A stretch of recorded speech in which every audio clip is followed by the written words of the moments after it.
Hello, എല്ലാവർക്കും നമസ്കാരം. ഇന്ന് നമ്മൾ പഠിക്കുന്നത് 5ാം ക്ലാസ്സിലെ 10ാമത്തെ ചാപ്റ്ററായ വിണ്ണിലെ വിസ്മയങ്ങളും മണ്ണിലെ വിശേഷങ്ങളും. സോഷ്യൽ സയൻസിലെ 10ാമത്തെ ചാപ്റ്ററാണ് വിണ്ണിലെ വിസ്മയങ്ങളും മണ്ണിലെ വിശേഷങ്ങളും. സ്റ്റാർട്ട് ചെയ്യാം. ഓക്കെ, എന്താണ് ഭൂമിശാസ്ത്രം? ഭൂമിശാസ്ത്രം അല്ലെങ്കിൽ ജിയോഗ്രഫി എന്നുള്ളത് എന്താണ്? മനുഷ്യനും പ്രകൃതിയും തമ്മിലുള്ള ബന്ധത്തെക്കുറിച്ചുള്ള പഠനമാണ് ഭൂമിശാസ്ത്രം അല്ലെങ്കിൽ ജിയോഗ്രഫി. മനുഷ്യനും പ്രകൃതിയും തമ്മിലുള്ള ബന്ധത്തെക്കുറിച്ചുള്ള പഠനമാണ് ഭൂമിശാസ്ത്രം. ഭൂമിയിലെ പല മാറ്റങ്ങൾക്കും കാരണം എന്താ? ഭൂമിയിലെ പല മാറ്റങ്ങൾക്കും കാരണം ഭൂമി, സൂര്യൻ, ചന്ദ്രൻ എന്നീ ആകാശഗോളങ്ങളിലെ ചലനമാണ് ഭൂമിയിലെ പല മാറ്റങ്ങൾക്കും കാരണമാകുന്നത്. എന്തൊക്കെയാണ്? ഭൂമിയുടെയും സൂര്യൻ്റെയും ചന്ദ്രൻ്റെയും ചലനമാണ് ഭൂമിയിലെ പല മാറ്റങ്ങൾക്കും കാരണമാകുന്നത്. ഇത് ഋതുഭേദങ്ങൾക്കും കാരണമാകുന്നുണ്ട്. എന്താണ്? ഇത് ഋതുഭേദങ്ങൾക്കും കാരണമാകുന്നുണ്ട്. ഓക്കെ, നെക്സ്റ്റ്, എന്താണ് നക്ഷത്രങ്ങൾ? നക്ഷത്രങ്ങൾ എന്നത് സ്വയം കത്തുന്ന ഭീമാകാരമായ ആകാശഗോളങ്ങളാണ് നക്ഷത്രങ്ങൾ. സ്വയം കത്തുന്ന ഭീമാകാരമായ ആകാശഗോളങ്ങളെയാണ് നക്ഷത്രങ്ങൾ. സൂര്യൻ ഒരു നക്ഷത്രമാണോ?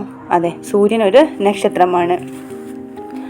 ഭൂമിയോട് ഏറ്റവും അടുത്ത് സ്ഥിതി ചെയ്യുന്ന നക്ഷത്രം ഏതാ? ഭൂമിയോട് ഏറ്റവും അടുത്ത് സ്ഥിതി ചെയ്യുന്ന നക്ഷത്രം ഏതാണ്? അത് സൂര്യനാണ്. ഭൂമിയോട് ഏറ്റവും അടുത്ത് സ്ഥിതി ചെയ്യുന്ന നക്ഷത്രം ഏതാണ്? ഭൂമിയോട് ഏറ്റവും അടുത്ത് സ്ഥിതി ചെയ്യുന്ന നക്ഷത്രം ഏതാണ്? അത് സൂര്യനാണ്. സൂര്യനേക്കാൾ വലിപ്പമുള്ള മറ്റനേകം നക്ഷത്രങ്ങളുണ്ട്. സൂര്യനേക്കാൾ വലിപ്പമുള്ള മറ്റനേകം നക്ഷത്രങ്ങളുണ്ട്. നക്ഷത്രങ്ങൾ ചെറുതായി കാണപ്പെടുന്നതിൻ്റെ കാരണം എന്താ? നക്ഷത്രങ്ങൾ ചെറുതായി കാണപ്പെടുന്നതിന് എന്താ കാരണം? കാരണം ഭൂമിയിൽ നിന്ന് വളരെ അകലെ സ്ഥിതി ചെയ്യുന്നത് കൊണ്ടാണ്. നക്ഷത്രങ്ങൾ ഭൂമിയിൽ നിന്ന് വളരെ അകലെ സ്ഥിതി ചെയ്യുന്നത് കൊണ്ടാണ് നക്ഷത്രങ്ങൾ ചെറുതായി കാണപ്പെടുന്നതിന് കാരണം. ഓക്കെ അല്ലേ? ഇനി നക്ഷത്രങ്ങൾ വലിയ അളവിൽ താപവും പ്രകാശവും പുറത്തുവിടുന്നുണ്ട്. നക്ഷത്രങ്ങൾ വലിയ അളവിൽ താപവും പ്രകാശവും പുറത്തുവിടുന്നുണ്ട്. കോടിക്കണക്കിന് നക്ഷത്രങ്ങൾ ഉൾക്കൊള്ളുന്ന നക്ഷത്രക്കൂട്ടങ്ങൾ എന്താ പറയുക? കോടിക്കണക്കിന് നക്ഷത്രങ്ങൾ ഉൾപ്പെടുന്ന നക്ഷത്രക്കൂട്ടങ്ങളാണ് ഗാലക്സികൾ. ഗാലക്സികൾ എന്നാണ് അറിയപ്പെടുന്നത്. കോടിക്കണക്കിന് നക്ഷത്രങ്ങൾ ഉൾപ്പെടുന്ന നക്ഷത്രക്കൂട്ടങ്ങളാണ് ഗാലക്സികൾ. ഓക്കെ അല്ലേ? അപ്പോൾ എന്തൊക്കെ നമ്മൾ പഠിച്ചത്? മനുഷ്യനും പ്രകൃതിയും തമ്മിലുള്ള ബന്ധത്തെക്കുറിച്ചുള്ള പഠനത്തെ എന്താ പറയുക? അതാണ് ഭൂമിശാസ്ത്രം. ഭൂമിയിലെ പല മാറ്റങ്ങൾക്കും കാരണം എന്താ? ഭൂമിയിലെ പല മാറ്റങ്ങൾക്കും കാരണം ഭൂമി, സൂര്യൻ, ചന്ദ്രൻ എന്നീ ആകാശഗോളങ്ങളിലെ ചലനമാണ് ഭൂമിയിലെ പല മാറ്റങ്ങൾക്കും കാരണം. ഇനി സ്വയം കത്തുന്ന ഭീമാകാരമായ ആകാശഗോളങ്ങളാണ് എന്താണ്? അത് നക്ഷത്രങ്ങളാണ്. സ്വയം കത്തുന്ന ഭീമാകാരമായ ആകാശഗോളങ്ങളാണ് നക്ഷത്രങ്ങൾ. സൂര്യൻ ഒരു നക്ഷത്രമാണ്. ഭൂമിയുടെ ഏറ്റവും അടുത്ത് സ്ഥിതി ചെയ്യുന്ന നക്ഷത്രം ഏതാ? ഭൂമിയുടെ ഏറ്റവും അടുത്ത് സ്ഥിതി ചെയ്യുന്ന നക്ഷത്രമാണ് സൂര്യനാണ്. സൂര്യനേക്കാൾ വലിപ്പമുള്ള മറ്റനേകം നക്ഷത്രങ്ങളുണ്ട്. എന്തുകൊണ്ടാണ് നക്ഷത്രങ്ങൾ ചെറുതായി കാണപ്പെടാൻ കാരണം എന്താ? ഭൂമിയിൽ നിന്ന് വളരെ അകലെ സ്ഥിതി ചെയ്യുന്നത് കൊണ്ടാണ് നക്ഷത്രങ്ങൾ ചെറുതായി കാണപ്പെടാൻ കാരണം. നക്ഷത്രങ്ങൾ വലിയ അളവിൽ താപവും പ്രകാശവും പുറത്തുവിടുന്നുണ്ട്. എന്നാൽ ഗ്രഹങ്ങൾ അങ്ങനെ പുറത്തുവിടുന്നില്ല കേട്ടോ. അപ്പോൾ നക്ഷത്രങ്ങളാണ് വലിയ അളവിൽ താപവും പ്രകാശവും പുറത്തുവിടുന്ന ആകാശഗോളങ്ങൾ ഏതാണ്? അത് നക്ഷത്രങ്ങളാണ്. വലിയ അളവിൽ താപവും പ്രകാശവും പുറത്തുവിടുന്നുണ്ട്. ഇനി കോടിക്കണക്കിന് നക്ഷത്രങ്ങൾ ഉൾപ്പെടുന്ന നക്ഷത്രക്കൂട്ടങ്ങൾ എന്താ പറയുക? കോടിക്കണക്കിന് നക്ഷത്രങ്ങൾ ഉൾപ്പെടുന്ന നക്ഷത്രക്കൂട്ടങ്ങളാണ് ഗാലക്സികൾ കേട്ടോ. ഗാലക്സികളാണ് കോടിക്കണക്കിന് നക്ഷത്രങ്ങൾ ഉൾക്കൊള്ളുന്ന നക്ഷത്രക്കൂട്ടങ്ങളാണ് ഗാലക്സികൾ. ഓക്കെ, എന്തുകൊണ്ടാണ് നക്ഷത്രങ്ങൾ മിന്നുന്നതെന്ന് അറിയോ? എന്തുകൊണ്ടാണ് നക്ഷത്രങ്ങൾ മിന്നുന്നത്? നക്ഷത്രങ്ങളിൽ നിന്ന് നേർരേഖയിൽ വരുന്ന പ്രകാശം അന്തരീക്ഷത്തിലൂടെ കടന്നു വരുമ്പോൾ നിരന്തരമായി ദിശാവ്യതിയാനത്തിന് വിധേയമാകുന്നുണ്ട്. നക്ഷത്രങ്ങളിൽ നിന്ന് നേർരേഖയിലൂടെ വരുന്ന പ്രകാശം അന്തരീക്ഷത്തിലൂടെ കടന്നു വരുമ്പോൾ നിരന്തരമായിട്ട് ദിശാവ്യതിയാനത്തിന് വിധേയമാകുന്നുണ്ട്. അതുകൊണ്ടാണ് ഭൂമിയിൽ നിന്ന് നോക്കുമ്പോൾ നക്ഷത്രങ്ങൾ മിന്നുന്നതായിട്ട് നമുക്ക് തോന്നുന്നത്. എന്തുകൊണ്ടാണ്? നക്ഷത്രങ്ങളിൽ നിന്ന് നേർരേഖയിൽ വരുന്ന പ്രകാശം അന്തരീക്ഷത്തിലൂടെ കടന്നു വരുമ്പോൾ നിരന്തരമായിട്ട് ദിശാവ്യതിയാനത്തിന് വിധേയമാകുന്നുണ്ട്. അതുകൊണ്ടാണ് നക്ഷത്രങ്ങൾ മിന്നുന്നതിന് കാരണം. ഈ നക്ഷത്രങ്ങൾ ചെറുതായി കാണപ്പെടുന്നതിന് കാരണം എന്താ? നക്ഷത്രങ്ങൾ ചെറുതായി കാണപ്പെടുന്നത് എന്താ കാരണം? ഭൂമിയിൽ നിന്ന് വളരെ അകലെ സ്ഥിതി ചെയ്യുന്നത് കൊണ്ടാണ് നക്ഷത്രങ്ങൾ ചെറുതായി കാണപ്പെടാൻ കാരണം. നക്ഷത്രങ്ങൾ മിന്നുന്നതിന് കാരണം എന്താണ്?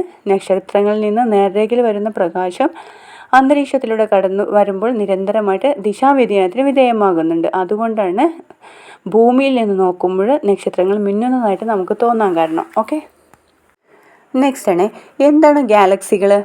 കോടിക്കണക്കിന് നക്ഷത്രങ്ങൾ ഉൾപ്പെടുന്ന നക്ഷത്രക്കൂട്ടങ്ങളാണ് ഗാലക്സികൾ. കോടിക്കണക്കിന് നക്ഷത്രങ്ങൾ ഉൾപ്പെടുന്ന നക്ഷത്രക്കൂട്ടങ്ങൾ കേട്ടോ. കോടിക്കണക്കിന് നക്ഷത്രങ്ങൾ ഉൾപ്പെടുന്ന നക്ഷത്രക്കൂട്ടങ്ങളെയാണ് ഗാലക്സികൾ എന്ന് പറയുന്നത് കേട്ടോ. ഗാലക്സികൾ എന്ന് പറയുന്നത്. ഭൂമിയുടെ സമീപത്തുള്ള മറ്റൊരു നക്ഷത്രം ഏതാണ്? ആൽഫ സെന്ററി കേട്ടോ. ഭൂമിയുടെ സമീപത്തുള്ള മറ്റൊരു നക്ഷത്രമാണ് ആൽഫ സെന്ററി. ഭൂമിയോട് ഏറ്റവും അടുത്ത് സ്ഥിതി ചെയ്യുന്ന നക്ഷത്രം ഏതാണ്? ഭൂമിയോട് ഏറ്റവും അടുത്ത് സ്ഥിതി ചെയ്യുന്ന നക്ഷത്രം അത് സൂര്യനാണ്. ഭൂമിയുടെ സമീപത്തുള്ള മറ്റൊരു നക്ഷത്രം ഏതാണ്? അത് ആൽഫ സെന്റോറിയാണ് മറ്റൊരു നക്ഷത്രം. ഇനി സൂര്യൻ ഉൾപ്പെട്ട ഗാലക്സി എന്താ പറയുക? സൂര്യൻ ഉൾപ്പെട്ട ഗാലക്സിയാണ് ആകാശഗംഗ അല്ലെങ്കിൽ മിൽക്കി വേ. സൂര്യൻ ഉൾപ്പെട്ട ഗാലക്സിയാണ് ആകാശഗംഗ അല്ലെങ്കിൽ മിൽക്കി വേ കേട്ടോ. സൂര്യൻ ഉൾപ്പെട്ട ഗാലക്സി എന്താ പറയുന്നത്? ആകാശഗംഗ അല്ലെങ്കിൽ മിൽക്കി വേ എന്ന് പറയുന്നത്. ഈ ആകാശഗംഗയുടെ ആകൃതി എന്ത് ഷേപ്പാണ്? ആകാശഗംഗയുടെ ആകൃതിയാണ് ഡിസ്കിൻ്റെ ആകൃതി കേട്ടോ. ആകാശഗംഗയുടെ ആകൃതി എന്താണ്? ഡിസ്കിൻ്റെ ആകൃതിയാണ്. ഡിസ്ക് ഷേപ്പാണ് ആകാശഗംഗയുടെ ആകൃതി. എന്ത് ഷേപ്പാണ്? ഡിസ്ക് ഷേപ്പ് കേട്ടോ. ഇനി സൗരയൂഥം സ്ഥിതി ചെയ്യുന്നത് എത്ര പ്രകാശവർഷം അകലെയാണ്? സൗരയൂഥം സ്ഥിതി ചെയ്യുന്നത് ആകാശഗംഗയുടെ കേന്ദ്രത്തിൽ നിന്ന് 30,000 പ്രകാശവർഷം അകലെയാണ് സ്ഥിതി ചെയ്യുന്നത്. സൗരയൂഥം സ്ഥിതി ചെയ്യുന്നത് ആകാശഗംഗയുടെ കേന്ദ്രത്തിൽ നിന്ന് എത്രയാണ്? 30,000 പ്രകാശവർഷം അകലെയാണ് സൗരയൂഥം സ്ഥിതി ചെയ്യുന്നത് കേട്ടോ. എത്രയാണ്? ആകാശഗംഗയുടെ കേന്ദ്രത്തിൽ നിന്ന് 30,000 പ്രകാശവർഷം അകലെയാണ് സൗരയൂഥം സ്ഥിതി ചെയ്യുന്നത്. കോടിക്കണക്കിന് ഗാലക്സികൾ ഉൾക്കൊള്ളുന്നതാണ് നമ്മുടെ ദൃശ്യപ്രപഞ്ചം. കോടിക്കണക്കിന് ഗാലക്സികൾ ഉൾപ്പെടുന്നതാണ് ദൃശ്യപ്രപഞ്ചം. അപ്പോൾ എന്തൊക്കെ പഠിച്ചത്? കോടിക്കണക്കിന് നക്ഷത്രങ്ങൾ ഉൾപ്പെടുന്ന നക്ഷത്രക്കൂട്ടങ്ങളെയാണ് ഗാലക്സികൾ എന്ന് പറയുന്നത്. കോടിക്കണക്കിന് ഗാലക്സികൾ ഉൾക്കൊള്ളുന്നതാണ് പ്രപഞ്ചം കേട്ടോ. പ്രപഞ്ചം. സമീപത്തുള്ള മറ്റൊരു നക്ഷത്രമാണ് ആൽഫ സെന്ററി. സൂര്യൻ ഉൾപ്പെട്ട ഗാലക്സി എന്താ പറയുക? സൂര്യൻ ഉൾപ്പെട്ട ഗാലക്സിയാണ് ആകാശഗംഗ അല്ലെങ്കിൽ മിൽക്കി വേ എന്ന് പറയുന്നത്. സൂര്യൻ ഉൾപ്പെട്ട ഗാലക്സിയാണ് ആകാശഗംഗ അല്ലെങ്കിൽ മിൽക്കി വേ എന്ന് പറയുന്നത്. ആകാശഗംഗയുടെ ആകൃതി ഏത് ഷേപ്പാണ്? ആകാശഗംഗയുടെ ആകൃതി ഡിസ്ക് ഷേപ്പിലാട്ടോ. ആകാശഗംഗയുടെ ആകൃതി ഡിസ്ക് ഷേപ്പിലാണ്. സൗരയൂഥം സ്ഥിതി ചെയ്യുന്നത് എത്ര പ്രകാശവർഷം അകലെയാണ്? സൗരയൂഥം സ്ഥിതി ചെയ്യുന്നത് ആകാശഗംഗയുടെ കേന്ദ്രത്തിൽ നിന്ന് 30,000 പ്രകാശവർഷം അകലെയാണ്. ആകാശഗംഗയുടെ കേന്ദ്രത്തിൽ നിന്ന് 30,000 പ്രകാശവർഷം അകലെയാണ്. നെക്സ്റ്റ് നമ്മൾ പഠിക്കുന്നത് ഗ്രഹങ്ങളെ കുറിച്ചാണ്. എന്താണ് ഗ്രഹങ്ങൾ? സ്വയം കറങ്ങുകയും സൂര്യനെ വലം വെക്കുകയും ചെയ്യുന്ന ആകാശഗോളങ്ങളാണ് ഗ്രഹങ്ങൾ. സ്വയം കറങ്ങുകയും സൂര്യനെ വലം വെക്കുകയും ചെയ്യുന്ന ആകാശഗോളങ്ങളാണ് ഗ്രഹങ്ങൾ കേട്ടോ. ഗ്രഹങ്ങൾക്ക് ചൂടോ പ്രകാശമോ സ്വയം പുറപ്പെടുവിക്കാൻ കഴിയില്ല. ഗ്രഹങ്ങൾക്ക് ചൂടോ പ്രകാശമോ സ്വയം പുറപ്പെടുവിക്കാൻ കഴിയില്ല. ഗ്രഹങ്ങൾക്ക് ചൂടും പ്രകാശം ലഭിക്കുന്നത് ഏതിൽ നിന്നാണ്? സൂര്യനിൽ നിന്നാണ്. ഗ്രഹങ്ങൾക്ക് ചൂടും പ്രകാശം ലഭിക്കുന്നത് സൂര്യനിൽ നിന്നാണ്. സ്വയം കറങ്ങുകയും സൂര്യനെ വലം വെക്കുകയും ചെയ്യുന്ന ആകാശഗോളങ്ങളാണ് ഗ്രഹങ്ങൾ. ഗ്രഹങ്ങൾക്ക് ചൂടോ പ്രകാശമോ സ്വയം പുറപ്പെടുവിക്കാൻ കഴിയില്ല. ഗ്രഹങ്ങൾക്ക് ചൂടും പ്രകാശം ലഭിക്കുന്നത് ഏതിൽ നിന്നാണ്? അത് സൂര്യനിൽ നിന്നാട്ടോ. സൂര്യനിൽ നിന്നാണ് ലഭിക്കുന്നത്. ഓക്കെ അല്ലേ? നെക്സ്റ്റ് ആണ് ഓരോ ഗ്രഹങ്ങളും അതിൻ്റെ സവിശേഷതകൾ നമുക്ക് പഠിക്കാം. ഇനി സൂര്യനോട് ഏറ്റവും അടുത്ത് സ്ഥിതി ചെയ്യുന്ന ഗ്രഹം ഏതാ? സൂര്യനോട് ഏറ്റവും അടുത്ത് സ്ഥിതി ചെയ്യുന്ന ഗ്രഹമാണ് ഏത് ഗ്രഹം? അത് ബുധൻ. ബുധനാണ് സൂര്യനോട് ഏറ്റവും അടുത്ത് സ്ഥിതി ചെയ്യുന്ന ഗ്രഹമാണ് ബുധൻ കേട്ടോ. ഇനി പ്രഭാത നക്ഷത്രം, പ്രദോഷ നക്ഷത്രം എന്നിങ്ങനെ അറിയപ്പെടുന്ന ഗ്രഹം ഏതാണ്? പ്രഭാത നക്ഷത്രം എന്നും പ്രദോഷ നക്ഷത്രം എന്നിങ്ങനെ അറിയപ്പെടുന്ന ഗ്രഹം ഏത് ഗ്രഹമാണ്? അത് ശുക്രൻ. ശുക്രനാണ് പ്രഭാത നക്ഷത്രം എന്നും പ്രദോഷ നക്ഷത്രം എന്നും അങ്ങനെ അറിയപ്പെടുന്ന ഗ്രഹമാണ് ശുക്രനാണ്. ജീവൻ നിലനിൽക്കുന്ന ഒരേ ഒരു ഗ്രഹം ഏതാ? ജീവൻ നിലനിൽക്കുന്ന ഒരേ ഒരു ഗ്രഹമാണ് അത് ഭൂമിയാണ്. ഭൂമിയാണ് ജീവൻ നിലനിൽക്കുന്ന ഒരേ ഒരു ഗ്രഹം ഭൂമി കേട്ടോ. ഇനി ചുവന്ന ഗ്രഹം എന്നറിയപ്പെടുന്ന ഗ്രഹം ഏതാ? ചുവന്ന ഗ്രഹം എന്നറിയപ്പെടുന്നത് ചൊവ്വയാണ്. ചുവന്ന ഗ്രഹം എന്നറിയപ്പെടുന്നത് ചൊവ്വയാണ്. ഏറ്റവും വലിയ ഗ്രഹം ഏതാ? ഏറ്റവും വലിയ ഗ്രഹമാണ് വ്യാഴം കേട്ടോ. ഏറ്റവും വലിയ ഗ്രഹം വ്യാഴമാണ്. എന്നാൽ വലിപ്പത്തിൽ 2ാം സ്ഥാനത്തുള്ള ഗ്രഹം ഏതാ? വലിപ്പത്തിൽ 2ാം സ്ഥാനത്തുള്ള ഗ്രഹമാണ് ശനി കേട്ടോ. ശനിയാണ് വലിപ്പത്തിൽ 2ാം സ്ഥാനത്തുള്ള ഗ്രഹം. ഏറ്റവും തണുപ്പുള്ള ഗ്രഹം ഏതാ? ഏറ്റവും തണുപ്പുള്ള ഗ്രഹമാണ് ഏത് ഗ്രഹം? ഏറ്റവും തണുപ്പുള്ള ഗ്രഹം അത് യുറാനസാണ്. യുറാനസാണ് ഏറ്റവും തണുപ്പുള്ള ഗ്രഹം. സൂര്യനിൽ നിന്ന് ഏറ്റവും അകലെ സ്ഥിതി ചെയ്യുന്ന ഗ്രഹം ഏതാ? സൂര്യനിൽ നിന്ന് ഏറ്റവും അകലെ സ്ഥിതി ചെയ്യുന്ന ഗ്രഹമാണ് നെപ്റ്റ്യൂണാണ്. സൂര്യനിൽ നിന്ന് ഏറ്റവും അകലെ സ്ഥിതി ചെയ്യുന്ന ഗ്രഹം ഏതാണ്? അത് നെപ്റ്റ്യൂൺ. അപ്പോൾ കിട്ടിയോ?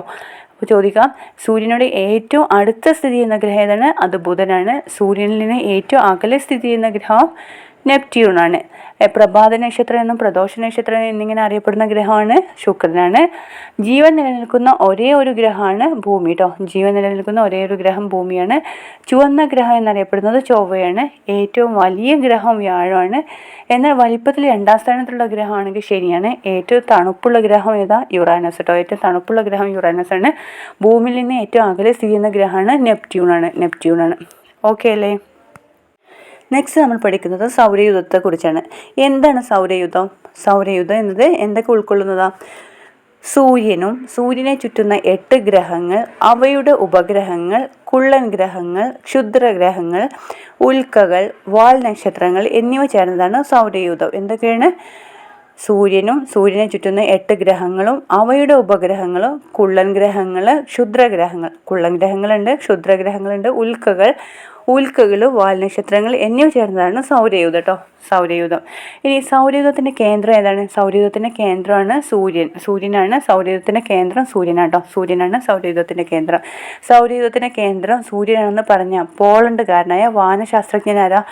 സൗരയൂഥത്തിൻ്റെ കേന്ദ്രം സൂര്യനാണെന്ന് പറഞ്ഞ പോളണ്ടുകാരനായ വാനശാസ്ത്രജ്ഞനാണ് നിക്കോളാസ് കോപ്പർനിക്കസ് കേട്ടോ. Nicolaus Copernicus. സൗരയൂഥത്തിൻ്റെ കേന്ദ്രം സൂര്യനാണെന്ന് പറഞ്ഞ നിക്കോളാസ് കോപ്പർനിക്കസ് ഏത് രാജ്യക്കാരനാണ്? അത് പോളണ്ടുകാരനാണ് കേട്ടോ. പോളണ്ടുകാരനാണ് നിക്കോളാസ് കോപ്പർനിക്കസ്. ഓക്കെ, നെക്സ്റ്റ് ആണ് എന്താണ് ഭ്രമണപഥം അല്ലെങ്കിൽ ഓർബിറ്റ്?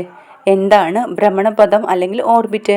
സൂര്യനെ ചുറ്റിയുള്ള ആകാശഗോളങ്ങളുടെ സഞ്ചാരപാതയാണ് ഓർബിറ്റ് അല്ലെങ്കിൽ ഭ്രമണപഥം എന്ന് പറയുന്നത്. എന്താണ്? സൂര്യനെ ചുറ്റിയുള്ള ആകാശഗോളങ്ങളുടെ സഞ്ചാരപാത. സൂര്യനെ ചുറ്റിയുള്ള ആകാശഗോളങ്ങളുടെ സഞ്ചാരപാതയാണ് ഭ്രമണപഥം അല്ലെങ്കിൽ ഓർബിറ്റ് എന്ന് പറയുന്നത്. ഗ്രഹങ്ങൾ സൂര്യനെ വലയം വെക്കുന്നത് ഏതിലൂടെയാണ്? ഭ്രമണപഥത്തിലൂടെ. ദീർഘവൃത്താകൃതിയിലുള്ള ഭ്രമണപഥത്തിലൂടെയാണ് ഗ്രഹങ്ങൾ സൂര്യനെ വലയം വെക്കുന്നത്. നമുക്കറിയാം അല്ലേ? അത് ദീർഘവൃത്താകൃതിയുള്ള ഭ്രമണപഥത്തിലൂടെയാണ് ഗ്രഹങ്ങൾ സൂര്യനെ വലം വെക്കുന്നത്. ഗ്രഹങ്ങളെ അവയുടെ നിശ്ചിത ഭ്രമണപഥത്തിലൂടെ കൂടി സഞ്ചരിക്കുവാൻ സഹായിക്കുന്നത് എന്താണ്? ഗ്രഹങ്ങളെ അവയുടെ നിശ്ചിത ഭ്രമണപഥത്തിലൂടെ സഞ്ചരിക്കുവാൻ സഹായിക്കുന്നത് എന്താണ്? ഗ്രഹങ്ങളും സൂര്യനും തമ്മിലുള്ള ആകർഷണ ബലം കേട്ടോ. അട്രാക്റ്റീവ് ഫോഴ്സാണ്. ഗ്രഹങ്ങളും സൂര്യനും തമ്മിലുള്ള അട്രാക്റ്റീവ് ഫോഴ്സാണ് ഗ്രഹങ്ങളെ അവയുടെ നിശ്ചിത ഭ്രമണപഥത്തിൽ കൂടി സഞ്ചരിക്കുവാൻ സഹായിക്കുന്നത്. മനസ്സിലായോ? ഗ്രഹങ്ങളെ അവയുടെ നിശ്ചിത ഭ്രമണപഥത്തിൽ കൂടി സഞ്ചരിക്കുവാൻ സഹായിക്കുന്നത് എന്താണ്? ഗ്രഹങ്ങളും സൂര്യനും തമ്മിലുള്ള ആകർഷണ ബലമാണ് ഗ്രഹങ്ങളെ അവയുടെ നിശ്ചിത ഭ്രമണപഥത്തിലൂടെ സഞ്ചരിക്കുവാൻ സഹായിക്കുന്നത്. ഗ്രഹങ്ങൾ സൂര്യനെ വലം വെക്കുന്നത് ഏതിലൂടെയാണ്? ദീർഘവൃത്താകൃതിയുള്ള ഭ്രമണപഥത്തിലൂടെ കേട്ടോ. അതിൻ്റെ ഷേപ്പ് എന്താണ്? ഭ്രമണപഥത്തിൻ്റെ ഷേപ്പ് ദീർഘവൃത്താകൃതിയാണ്. ദീർഘവൃത്താകൃതിയിലുള്ള ഭ്രമണപഥത്തിലൂടെയാണ് ഗ്രഹങ്ങൾ സൂര്യനെ വലയം വെക്കുന്നത്. സൂര്യനെ ചുറ്റിയുള്ള ആകാശഗോളങ്ങളുടെ സഞ്ചാരപാതയാണ് എന്താ പറയുന്നത്? ഭ്രമണപഥം അല്ലെങ്കിൽ ഓർബിറ്റ് എന്ന് പറയുന്നത്. അതിൻ്റെ ഷേപ്പ് എന്താണ്? ദീർഘവൃത്താകൃതി കേട്ടോ. ഭ്രമണപഥത്തിൻ്റെ ഷേപ്പാണ് ദീർഘവൃത്താകൃതിയിലാണ്.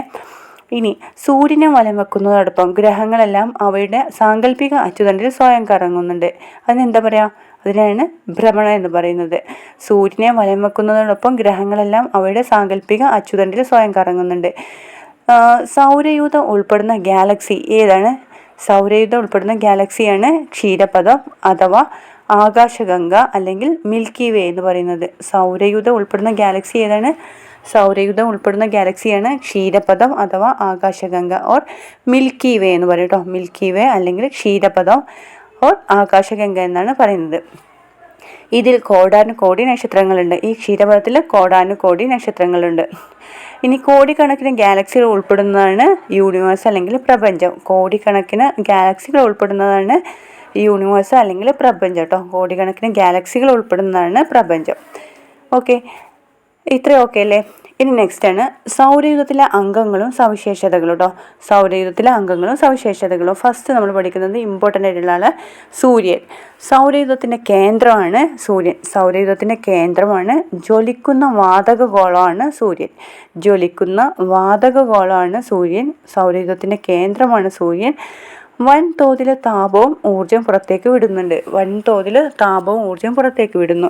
സൂര്യൻ്റെ സ്ഥാനം ഭൂമിയിൽ നിന്ന് ഏകദേശം എത്ര കോടി കിലോമീറ്റർ അകലെയാണെന്നറിയോ? സൂര്യൻ്റെ സ്ഥാനം ഭൂമിയിൽ നിന്ന് ഏകദേശം എത്ര കോടി കിലോമീറ്റർ അകലെയാണ്? ഭൂമിയിൽ നിന്ന് ഏകദേശം 15 കോടി കിലോമീറ്റർ അകലെ കേട്ടോ. ഭൂമിയിൽ നിന്ന് ഏകദേശം 15 കോടി കിലോമീറ്റർ അകലെയാണ് സൂര്യൻ്റെ സ്ഥാനം. ഭൂമിയിൽ നിന്ന് ഏകദേശം 15 കോടി കിലോമീറ്റർ അകലെയാണ്. ഇനി സൂര്യനിൽ നിന്ന് പ്രകാശം ഭൂമിയിലെത്താൻ ആവശ്യമായ സമയം എത്രയാണ്? സൂര്യനിൽ നിന്നും പ്രകാശം ഭൂമിയിലെത്താൻ ആവശ്യമായ സമയം എത്രയാണ്? അത് 8 മിനിറ്റ് കേട്ടോ. സൂര്യനിൽ നിന്ന് പ്രകാശം ഭൂമിയിലെത്താൻ ആവശ്യമായ സമയം 8 മിനിറ്റാണ്. സൂര്യൻ്റെ സ്ഥാനമാണെങ്കിൽ ഭൂമിയിൽ നിന്ന് ഏകദേശം 15 കോടി കിലോമീറ്റർ അകലെയാണ് സൂര്യൻ്റെ സ്ഥാനം. സൂര്യനിൽ നിന്ന് പ്രകാശം ഭൂമിയിലെത്താൻ ആവശ്യമായ സമയം എത്ര മിനിറ്റാണ്? അത് 8 മിനിറ്റ് കേട്ടോ.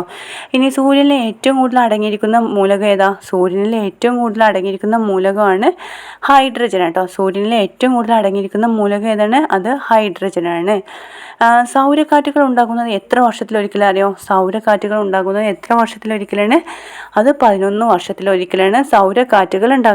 സൗരക്കാറ്റുകൾ ഉണ്ടാകുന്നത് എത്ര വർഷത്തിലൊരിക്കലാണ്? 11 വർഷത്തിലൊരിക്കലാണ് സൗരക്കാറ്റുകൾ ഉണ്ടാകുന്നത്. ഓക്കെ, നെക്സ്റ്റ് ആണ് ബുധൻ. ബുധൻ ഏറ്റവും ചെറിയ ഗ്രഹം ഏതാ? ഏറ്റവും ചെറിയ ഗ്രഹമാണ് ബുധനാണ്. സൂര്യനോട് ഏറ്റവും അടുത്ത് സ്ഥിതി ചെയ്യുന്ന ഗ്രഹം ഏതാണ്? സൂര്യനോട് ഏറ്റവും അടുത്ത് സ്ഥിതി ചെയ്യുന്ന ഗ്രഹം ഏതാണ്? അത് ബുധനാട്ടോ. ഏറ്റവും ചെറിയ ഗ്രഹമാണ് ബുധൻ. സൂര്യനോട് ഏറ്റവും അടുത്ത് സ്ഥിതി ചെയ്യുന്ന ഗ്രഹം ഏതാണ്? ബുധനാണ്. ഇനി ഉപഗ്രഹങ്ങളില്ലാത്ത ഗ്രഹം ഏതാ? ഉപഗ്രഹങ്ങളില്ലാത്ത ഗ്രഹം ചോദിച്ചു കഴിഞ്ഞാൽ അത് ബുധനാട്ടോ. ഉപഗ്രഹങ്ങളില്ലാത്ത ഗ്രഹം ബുധനാണ്. ഏറ്റവും വേഗത്തിൽ സൂര്യന് ചുറ്റും കറങ്ങുന്ന ഗ്രഹം ഏതാണ്? ഏറ്റവും വേഗത്തിൽ സൂര്യന് ചുറ്റും കറങ്ങുന്ന ഗ്രഹമാണ് അത് ബുധനാട്ടോ. ഏറ്റവും വേഗത്തിൽ സൂര്യന് ചുറ്റും കറങ്ങുന്ന ഗ്രഹം ബുധനാണ്. ബുധൻ്റെ പരിക്രമണ കാലം എത്ര ദിവസം? ബുധൻ്റെ പരിക്രമണ കാലം 88 ദിവസം കേട്ടോ. ബുധൻ്റെ പരിക്രമണ കാലം എത്രയാണ്? എന്താണ് പരിക്രമണം? സൂര്യനെ ചുറ്റും കറങ്ങുന്നത് കേട്ടോ. അപ്പം ബുധൻ്റെ പരിക്രമണ കാലം 88 ദിവസമാണ്. ഏറ്റവും ദൈർഘ്യം കുറഞ്ഞ വർഷമുള്ള ഗ്രഹം ഏതാ ചോദിച്ചു കഴിഞ്ഞാൽ ഏതാണ്? അത് ബുധനാണ്. ഏറ്റവും ദൈർഘ്യം കുറഞ്ഞ വർഷമുള്ള ഗ്രഹമാണ് ബുധൻ കേട്ടോ. അപ്പോൾ എന്തൊക്കെ പഠിച്ചത്? ഏറ്റവും ചെറിയ ഗ്രഹമാണ്, സൂര്യനോട് ഏറ്റവും അടുത്ത് സ്ഥിതി ചെയ്യുന്ന, ഉപഗ്രഹങ്ങളില്ലാത്ത ഗ്രഹമാണ്, ഏറ്റവും വേഗത്തിൽ സൂര്യന് ചുറ്റും കറങ്ങുന്നു. ബുധൻ്റെ പരിക്രമണകാലം 88 ദിവസമാണ്. ഏറ്റവും ദൈർഘ്യം കുറഞ്ഞ വർഷമുള്ള ഗ്രഹം ഏതാണ്? അത് ബുധനാട്ടോ. അത് ബുധനാണ്. ഓക്കെ, നെക്സ്റ്റ് ക്വസ്റ്റ്യൻ ആണ് ഏറ്റവും തിളക്കമുള്ള ഗ്രഹം ഏതാ? ഏറ്റവും തിളക്കമുള്ള ഗ്രഹമാണ് അത് ശുക്രനാണ്. ഏറ്റവും തിളക്കമുള്ള ഗ്രഹം ഏതാണ്? ശുക്രനാണ്. ഏറ്റവും ചൂടുള്ള ഗ്രഹം ഏതാ? ഏറ്റവും ചൂടുള്ള ഗ്രഹം, ഏറ്റവും തിളക്കമുള്ള ഗ്രഹം അതൊക്കെ ശുക്രനാട്ടോ. ഏറ്റവും തിളക്കമുള്ള ഗ്രഹം, ഏറ്റവും ചൂടുള്ള ഗ്രഹമൊക്കെ ശുക്രനാണ്. ശുക്രനെ ആകാശത്ത് കാണാൻ കഴിയുന്നത് ഏത് സമയത്താണ്? ശുക്രനെ ആകാശത്ത് കാണാൻ കഴിയുന്നത് സൂര്യോദയത്തിന് തൊട്ട് മുൻപും സൂര്യാസ്തമയം കഴിഞ്ഞ ഉടനെ കേട്ടോ. സൂര്യ ഉദയത്തിന് തൊട്ട് മുൻപും സൂര്യാസ്തമയം കഴിഞ്ഞ ഉടനെ, സൂര്യ ഉദയത്തിൻ്റെ തൊട്ട് മുൻപും സൂര്യാസ്തമയം കഴിഞ്ഞ ഉടനെയാണ് ശുക്രനെ ആകാശത്ത് കാണാൻ കഴിയുന്നത്. ഓക്കെ, ഇനി ശുക്രൻ്റെ ഭ്രമണദിശ എവിടെ നിന്നാണ് എങ്ങോട്ടാ? ശുക്രൻ്റെ ഭ്രമണദിശ കിഴക്ക് നിന്ന് കേട്ടോ. ശുക്രൻ്റെ ഭ്രമണദിശ സ്റ്റാർട്ട് ചെയ്യുന്നത് കിഴക്ക് നിന്ന് പടിഞ്ഞാറോട്ടാണ്. കിഴക്ക് നിന്ന് പടിഞ്ഞാറോട്ടാണ് ശുക്രൻ്റെ ഭ്രമണദിശ. സൂര്യോദയം പടിഞ്ഞാറ് ദിശയിലുള്ള സൗരയൂഥത്തിലെ ഏക ഗ്രഹം ഏതാണ്? സൂര്യോദയം പടിഞ്ഞാറ് ദിശയിലുള്ള സൗരയൂഥത്തിലെ ഏക ഗ്രഹമാണ് അത് ശുക്രനാട്ടോ. സൂര്യോദയം പടിഞ്ഞാറ് ദിശയിലുള്ള സൗരയൂഥത്തിലെ ഏക ഗ്രഹം ഏതാണ്? അത് സൂര്യനാണ്. ശുക്രനാട്ടോ. സൂര്യോദയം പടിഞ്ഞാറ് ദിശയിലുള്ള സൗരയൂഥത്തിലെ ഏക ഗ്രഹമാണ് ശുക്രനാണ്. ശുക്രന് ഒരു രാവും പകലും പൂർത്തിയാക്കാൻ ആവശ്യമായ സമയം എത്ര ദിവസം അറിയാം? ശുക്രന് ഒരു രാവും പകലും പൂർത്തിയാക്കാൻ ആവശ്യമായ സമയമാണ് 243 ദിവസങ്ങൾ കേട്ടോ. 243 ദിവസങ്ങളാണ് ശുക്രന് ഒരു രാവും പകലും പൂർത്തിയാക്കാൻ ആവശ്യമായ സമയം. എത്രയാണ്? 243 ദിവസങ്ങളാണ് ശുക്രന് ഒരു രാവും പകലും പൂർത്തിയാക്കാൻ ആവശ്യമായ സമയം. പരിക്രമണത്തേക്കാൾ സ്വയം ഭ്രമണത്തിന് സമയമെടുക്കുന്ന സൗരയൂഥത്തിലെ ഏക ഗ്രഹമാണ് ശുക്രൻ. മനസ്സിലായോ? പരിക്രമണത്തേക്കാൾ സ്വയം ഭ്രമണത്തിന് സമയമെടുക്കുന്ന സൗരയൂഥത്തിലെ ഏക ഗ്രഹം ഏതാ ചോദിച്ചു കഴിഞ്ഞാൽ ഏതാണ് ആൻസർ? അത് ശുക്രൻ കേട്ടോ. പരിക്രമണത്തേക്കാൾ ഭ്രമണത്തിന് സമയമെടുക്കുന്ന സൗരയൂഥത്തിലെ ഏക ഗ്രഹമാണ് ശുക്രനാണ്. ഭൂമിയുടെ ഇരട്ട എന്നറിയപ്പെടുന്ന ഗ്രഹം കേട്ടോ. ഭൂമിയുടെ ഇരട്ട എന്നറിയപ്പെടുന്ന ഗ്രഹമാണ് ശുക്രനാണ്. ഓക്കെ, ചോദിക്കട്ടെ, ഏറ്റവും തിളക്കമുള്ള ഗ്രഹം ഏതാ? ഏറ്റവും തിളക്കമുള്ള ഗ്രഹമാണ് ശുക്രനാണ്. ഏറ്റവും ചൂടുള്ള ഗ്രഹം ഏതാണ്?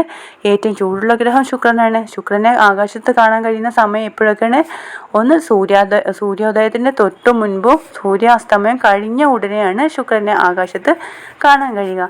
ഇനി ശുക്രൻ്റെ ഭ്രമണദിശ എവിടെ നിന്ന് എവിടെ വരെയാണ്? കിഴക്ക് നിന്ന് കേട്ടോ, കിഴക്ക് നിന്ന് പടിഞ്ഞാറോട്ടേക്കാണ് ശുക്രൻ്റെ ഭ്രമണദിശ. കിഴക്ക് നിന്ന് പടിഞ്ഞാറോട്ടേക്കാണ്.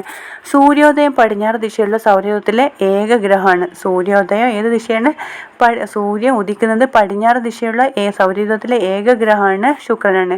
ശുക്രന് ഒരു രാവും പകലും പൂർത്തിയാക്കാൻ ആവശ്യമായ സമയം. ശുക്രന് ഒരു രാവും പകലും പൂർത്തിയാക്കാൻ ആവശ്യമായ സമയം എത്ര ദിവസമാണ്? 243 ദിവസം കേട്ടോ. 243 ആണ്. 243 ദിവസമാണ് ശുക്രന് ഒരു രാവും പകലും പൂർത്തിയാക്കാൻ ആവശ്യമായ സമയം. പരിക്രമണത്തേക്കാൾ സ്വയം ഭ്രമണത്തിന് സമയമെടുക്കുന്ന സൗരയൂഥത്തിലെ ഏക ഗ്രഹമാണ്. പരിക്രമണത്തേക്കാൾ സ്വയം ഭ്രമണത്തിന് സമയമെടുക്കുന്ന സൗരയൂഥത്തിലെ ഏക ഗ്രഹമാണ് ശുക്രനാണ്. ഭൂമിയുടെ ഇരട്ട എന്നറിയപ്പെടുന്ന ഗ്രഹം കേട്ടോ. ഭൂമിയുടെ ഇരട്ട എന്നറിയപ്പെടുന്ന ഗ്രഹം ഏതാണ്? അത് ശുക്രനാണ്. ഓക്കെ, നെക്സ്റ്റ് ആണ് ഭൂമിയുടെ ഏക ഉപഗ്രഹം ഏതാ? ഭൂമിയുടെ ഏക ഉപഗ്രഹം ഏതാണ്? അത് ചന്ദ്രനാണ്. ഭൂമിയുടെ ഏക ഉപഗ്രഹം ഏതാണ്? അത് ചന്ദ്രനാണ്. നീലഗ്രഹം എന്നറിയപ്പെടുന്ന ഗ്രഹം ഏതാണ്? നീലഗ്രഹം എന്നറിയപ്പെടുന്ന ഗ്രഹം അത് ഭൂമിയാണ്. ജലഗ്രഹം എന്നറിയപ്പെടുന്ന ഏത് ഗ്രഹമാണ്? അത് ഭൂമിയാട്ടോ. നീലഗ്രഹം എന്നും ജലഗ്രഹം എന്നൊക്കെ അറിയപ്പെടുന്നത് ഏത് ഗ്രഹമാണ്? ഭൂമിയാണ്. നീലഗ്രഹം എന്നും ജലഗ്രഹം എന്നൊക്കെ അറിയപ്പെടുന്നത്. വലിപ്പത്തിൽ ഭൂമിയുടെ സ്ഥാനം എത്രാം സ്ഥാനം അറിയാം? വലിപ്പത്തിൽ ഭൂമിയുടെ സ്ഥാനം 5ാം സ്ഥാനം കേട്ടോ. വലിപ്പത്തിൽ 5ാം സ്ഥാനത്തുള്ള ഗ്രഹമാണ് ഭൂമിയാണ്. അന്തർഗ്രഹങ്ങളിൽ ഏറ്റവും വലിയ ഗ്രഹം ഏതാ? അന്തർഗ്രഹങ്ങളിൽ ഏറ്റവും വലിയ ഗ്രഹമാണ് ഭൂമി കേട്ടോ. അന്തർഗ്രഹങ്ങളിൽ ഏറ്റവും വലിയ ഗ്രഹമാണ് ഭൂമിയാണ്. ഗ്രീക്ക് ദേവതകളുടെ പേരിലല്ലാത്ത ഏക ഗ്രഹം. ഗ്രീക്ക് ദേവതകളുടെ പേരിലല്ലാത്ത ഏക ഗ്രഹം ഏതാണ്? അത് ഭൂമിയാണ്. ഓക്കെ ആണോ? ഓക്കെ, അപ്പോൾ എന്തൊക്കെ നമ്മൾ പഠിച്ചത്? സൂര്യൻ കഴിഞ്ഞു, ബുധൻ, ശുക്രൻ, ഭൂമി അല്ലേ. നെക്സ്റ്റ് ആണ് ചൊവ്വ. ചുവന്ന ഗ്രഹം എന്നറിയപ്പെടുന്ന ഗ്രഹം ഏതാ? ചുവന്ന ഗ്രഹം എന്നറിയപ്പെടുന്ന ഗ്രഹം ഏതാണ്? അത് ചൊവ്വയാണ്. ചുവന്ന ഗ്രഹം എന്നറിയപ്പെടുന്നത് ചൊവ്വയാണ്. ചൊവ്വയുടെ ചുവപ്പ് നിറത്തിന് കാരണം എന്താ? ചുവപ്പ് നിറം നൽകുന്നത്, ചൊവ്വ ഗ്രഹത്തിന് ചുവപ്പ് നിറം നൽകുന്നത് ഇരുമ്പിൻ്റെ സാന്നിധ്യം കേട്ടോ. ചൊവ്വയിലെ സമൃദ്ധമായ ഇരുമ്പിൻ്റെ സാന്നിധ്യമാണ് ചുവപ്പ് നിറം നൽകുന്നത്. ചൊവ്വയിലെ സമൃദ്ധമായ ഇരുമ്പിൻ്റെ സാന്നിധ്യമാണ് ചൊവ്വാഗ്രഹത്തിന് ചുവപ്പ് നിറം നൽകുന്നത്. വളരെ നേർത്ത അന്തരീക്ഷമാണ് ചൊവ്വയിലുള്ളത് കേട്ടോ. വളരെ നേർത്ത അന്തരീക്ഷമാണ് ചൊവ്വയിലുള്ളത്. ഭൂമിയോട് ഏറ്റവും സാമ്യമുള്ള ഗ്രഹം ഏതാ? ഭൂമിയോട് ഏറ്റവും സാമ്യമുള്ള ഗ്രഹമാണ് അത് ചൊവ്വയാണ്. ഭൂമിയുടെ ഇരട്ട എന്നറിയപ്പെടുന്ന ഗ്രഹം ഏതായിരുന്നു? ഭൂമിയുടെ ഇരട്ട എന്നറിയപ്പെടുന്ന ഗ്രഹം അത് ശുക്രനാണ്. എന്നാൽ ഭൂമിയോട് ഏറ്റവും സാമ്യമുള്ള ഗ്രഹമാണ് ചൊവ്വ കേട്ടോ. ഒരു പരിക്രമണകാലം പൂർത്തിയാക്കാൻ ആവശ്യമായ സമയം എത്ര അറിയാം? ഒരു പരിക്രമണകാലം പൂർത്തിയാക്കാൻ ആവശ്യമായ സമയമാണ് 1.8 വർഷം കേട്ടോ. 1.8 വർഷം, അതായത് 687 ഭൗമദിനമാണ്. ഒരു പരിക്രമണം പൂർത്തിയാക്കാൻ ആവശ്യമായ സമയം എത്രയാണ്? 1.8 വർഷം കേട്ടോ. 1.8 വർഷം അല്ലെങ്കിൽ എത്ര ഭൗമ ദിവസമാണ്? 687 ഭൗമദിനം അല്ലെങ്കിൽ 1.8 വർഷമാണ് ഒരു പരിക്രമണം പൂർത്തിയാക്കാൻ ആവശ്യമായ സമയം. ചൊവ്വയുടെ അന്തരീക്ഷത്തിലെ ഏറ്റവും കൂടുതലുള്ള വാതകം ഏതാണ്? ചൊവ്വയുടെ അന്തരീക്ഷത്തിലെ ഏറ്റവും കൂടുതലുള്ള വാതകം ഏതാണ്? അത് കാർബൺ ഡൈ ഓക്സൈഡ് ആണ് കേട്ടോ. ചൊവ്വയുടെ അന്തരീക്ഷത്തിലെ ഏറ്റവും കൂടുതൽ ഉള്ള വാതകം കാർബൺ ഡൈ ഓക്സൈഡ് ആണ്. ചൊവ്വയുടെ വലിയ ഉപഗ്രഹത്തിന് പേരെന്താ? ചൊവ്വയുടെ വലിയ ഉപഗ്രഹത്തിൻ്റെ പേരാണ് ഫോബോസ്. ചൊവ്വയുടെ വലിയ ഉപഗ്രഹത്തിൻ്റെ പേരാണ് ഫോബോസ് കേട്ടോ. ചൊവ്വയുടെ വലിയ ഉപഗ്രഹമാണ് ഫോബോസ്. എന്നാൽ ജസ്റ്റ് ചോദിക്കട്ടെ, ബുധൻ്റെ എന്താ പറയുക പരിക്രമണ കാലം എത്രയാണ്? ബുധൻ്റെ പരിക്രമണ കാലം എത്ര ദിവസമാണ്? അത് 88 ദിവസം കേട്ടോ. ബുധൻ്റെ പരിക്രമണ കാലം 88 ദിവസമാണ്. ശുക്രന് ഒരു രാവും പകലും പൂർത്തിയാക്കാൻ ആവശ്യമായ സമയം എത്ര ദിവസമാണ്? ശുക്രന് ഒരു രാവും പകലും പൂർത്തിയാക്കാൻ ആവശ്യമായ സമയം 243 ദിവസമാണ്. ശുക്രന് ഒരു രാവും പകലും പൂർത്തിയാക്കാൻ ആവശ്യമായ സമയം 243 ദിവസം കേട്ടോ.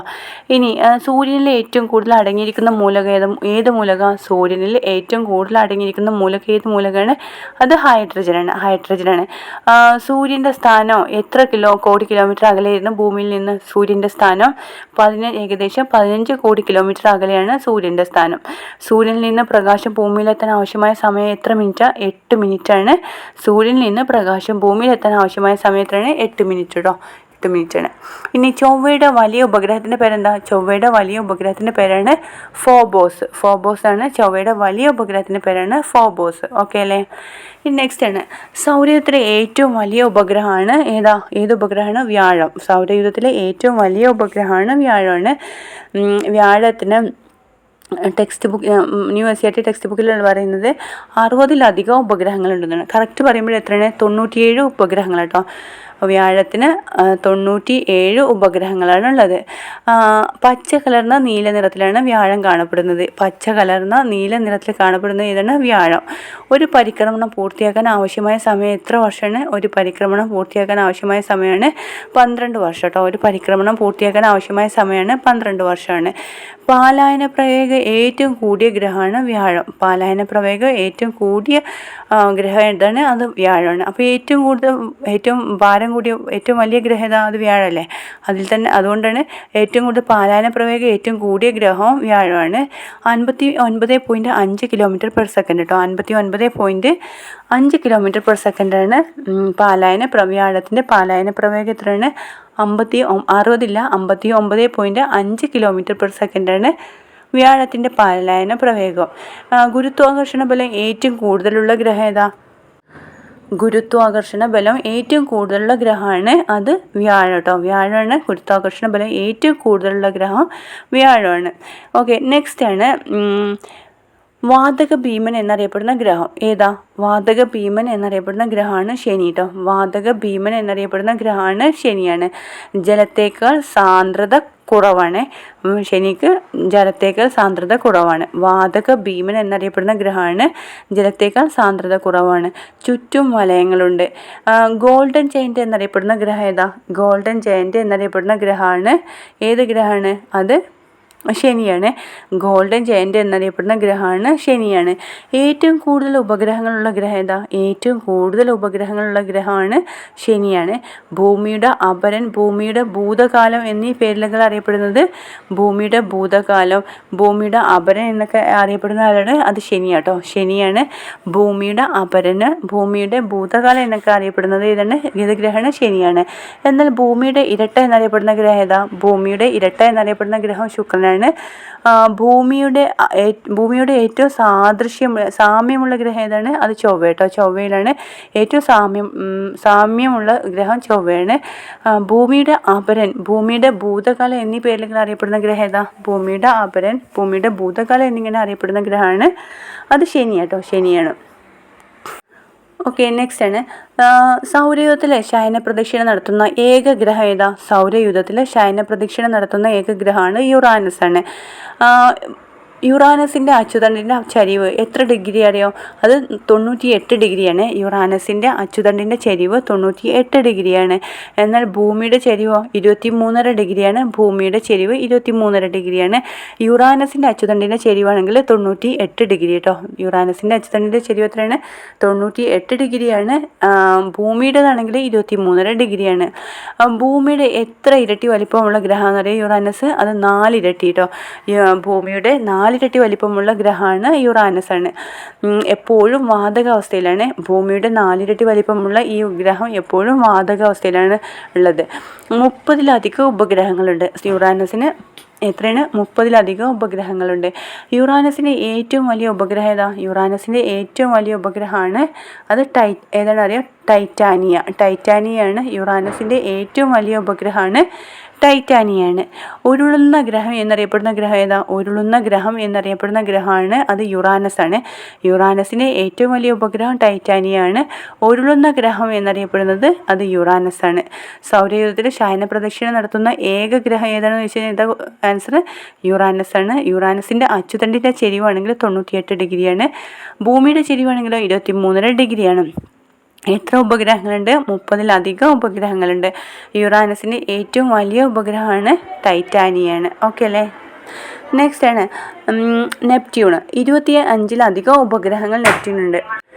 സൗരയൂഥത്തിലെ ഏറ്റവും ശക്തമായ കൊടുങ്കാറ്റുകളിൽ ഏത് ഗ്രഹത്തിലാണ്? അത് നെപ്റ്റ്യൂണിലാണ്. സൗരയൂഥത്തിലെ ഏറ്റവും ശക്തമായ കൊടുങ്കാറ്റുള്ളത് ഏത് ഗ്രഹത്തിലാണ്? അത് നെപ്റ്റ്യൂണിലാട്ടോ. എത്ര ഉപഗ്രഹങ്ങളുണ്ട് നെപ്റ്റ്യൂണിന്? 25-ലധികം ഉപഗ്രഹങ്ങൾ നെപ്റ്റ്യൂണുണ്ട്. സൗരയൂഥത്തിലെ ഏറ്റവും ശക്തമായ കൊടുങ്കാറ്റുള്ളത് നെപ്റ്റ്യൂണിലാണ്. സ്വാതന്ത്ര്യം, സമത്വം, സാഹോദര്യം എന്നീ പേരുകളിൽ 3 വലയങ്ങൾ കാണപ്പെടുന്ന ഗ്രഹം ഏതാ? സ്വാതന്ത്ര്യം, സമത്വം, സാഹോദര്യം എന്നീ പേരുകളിൽ 3 വലയങ്ങൾ കാണപ്പെടുന്ന ഗ്രഹമാണ് നെപ്റ്റ്യൂൺ കേട്ടോ. നെപ്റ്റ്യൂണാണ് സ്വാതന്ത്ര്യം, സമത്വം, സാഹോദര്യം എന്നീ പേരുകളിൽ 3 വലയങ്ങൾ കാണപ്പെടുന്ന ഗ്രഹമാണ് നെപ്റ്റ്യൂണാണ്. ഏറ്റവും സാവധാനം സൂര്യനെ പരിക്രമണം ചെയ്യുന്ന ഗ്രഹമാണ് നെപ്റ്റ്യൂൺ കേട്ടോ. ഏറ്റവും സാവധാനം സൂര്യനെ പരിക്രമണം ചെയ്യുന്ന ഗ്രഹം ഏതാണ്? നെപ്റ്റ്യൂൺ. ഏറ്റവും അകലെയുള്ളതല്ലേ, അതുകൊണ്ടാണ് ഏറ്റവും സാവധാനം സൂര്യനെ പരിക്രമണം ചെയ്യുന്നതാണ് നെപ്റ്റ്യൂണാണ്. ഓക്കെ, ഇത്രയും ഓക്കെ അല്ലേ? സൗരയൂഥത്തിലെ അംഗങ്ങളും സവിശേഷതകളും. ബാക്കിയുള്ളത് നെക്സ്റ്റ് ക്ലാസ്സിലെടുക്കാം കേട്ടോ. നെക്സ്റ്റ് സെക്ഷനായിട്ട് എടുക്കാം. Thank you.